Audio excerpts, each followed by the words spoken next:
The sun in Ibesit Okpokoro cast long golden fingers over the rustling palm farms and thick bush that hugged the paths between family compounds.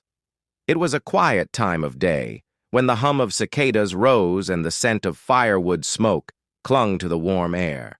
In the Utuk's compound, the chickens were settling behind the huts and the goats were nosing around for last scraps. Eno Utuk, the first daughter of the Utuk family, walked barefoot along the narrow red dirt path from the stream, her feet caked slightly with mud. The clay pot balanced steadily on her head, filled to the brim with cool stream water. Her long arms hung relaxed by her sides, swaying slightly with each step. A piece of indigo cloth tied tightly across her chest framed the gentle rise of her collarbones and left her navel exposed to the evening breeze. Her wrapper, wrapped skillfully around her waist, rustled just above her knees as she walked. She did not see the man coming from the opposite path until it was nearly too late. A rustle, the sound of hurried steps through the grass, then, "Ah!" she exclaimed softly, startled. He stopped, too, just a few steps from her, just before they would have collided. The goats he'd been herding scattered off to the sides of the path, their soft bleating fading into the bushes. "I'm sorry," he said, eyes wide, breathing slightly hard. "I didn't see you."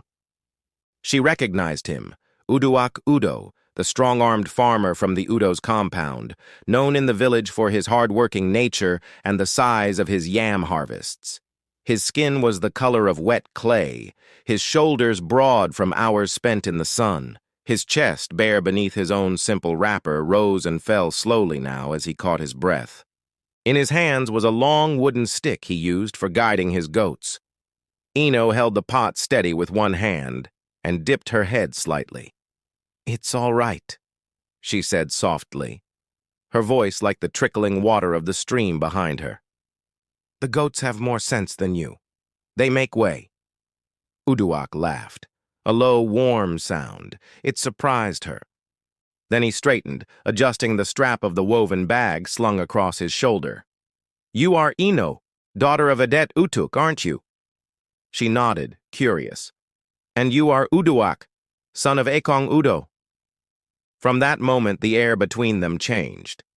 Uduak began to appear often, not only on the path from the stream, but near the market square, near the farms, near the places Eno fetched firewood. He did not speak much at first, but when he did, he made her laugh. And Eno, once private and stern-faced, began to smile more easily. Their courtship was like a quiet dance, respectful and subtle.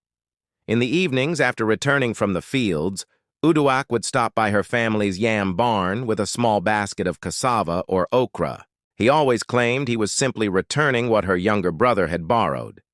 But they both knew it was more than that.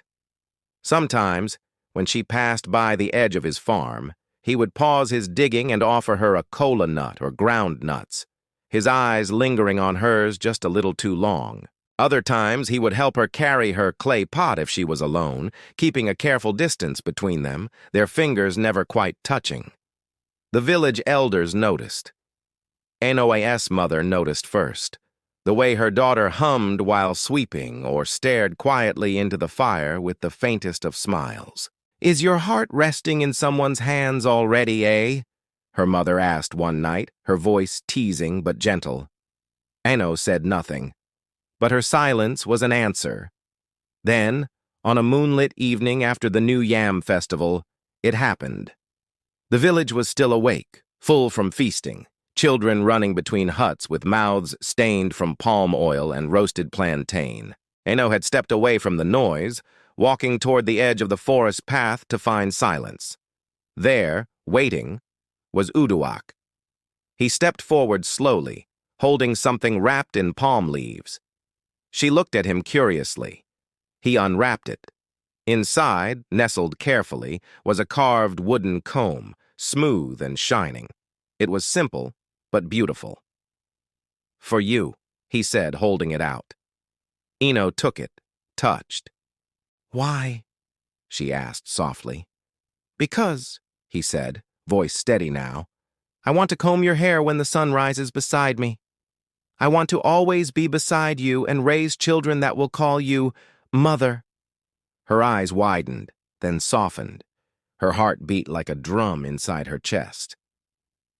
"I have spoken to your father," he added. "If your heart agrees with mine, I will come with palm wine. I will kneel. I will wait."